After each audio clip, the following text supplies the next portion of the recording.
Elaine and David Grist, who both served in Afghanistan with the Navy Reserves in the medical team. Good morning to both of you. Good morning.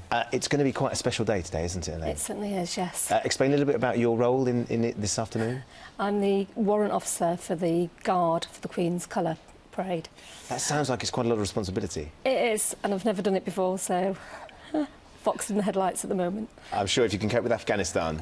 It always amazes me how service personnel get nervous about things like that when all that you've dealt with, because you were a nurse, a theatre nurse, weren't you? That's right, yes.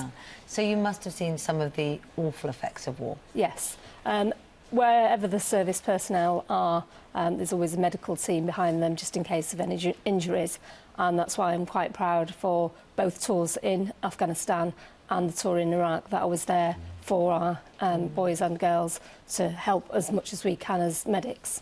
David, you experienced, the two of you, of course, quite a unique experience being married and actually being in a war zone together. How difficult was that? It wasn't particularly difficult. It was just strange. I went out first, and then Elaine arrived actually the day before my birthday. I celebrated my 50th birthday in Camp Bastion, wow. So it was nice that she could make it there for my birthday. And then we overlapped for 6 weeks. Then I went home first, and Elaine came home a bit later. So, but of course, you can't conduct a normal married relationship when you're in a war zone, because there's all sorts of rules about no touching and not, you know, we weren't able to share a room or anything like that, were you? Of course. No, not at all. No, they're completely separate accommodation areas. Yes.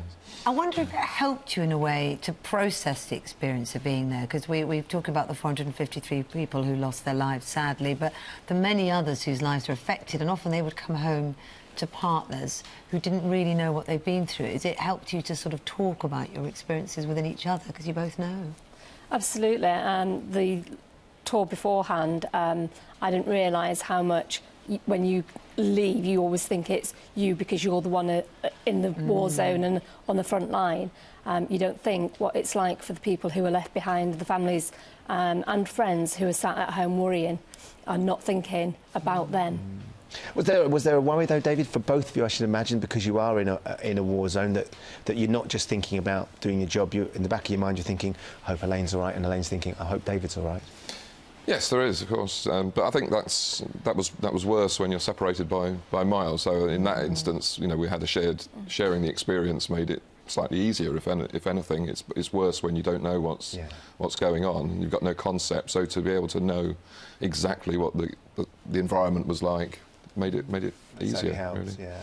Well, thank you so much for coming in today. It's going to be an extraordinary morning, and best of luck. You'll be absolutely fine. You'll be brilliant. See the fear in your eyes. It's extraordinary, isn't it? Lovely to meet you, Elaine. David, Thank you very much. Thanks very much.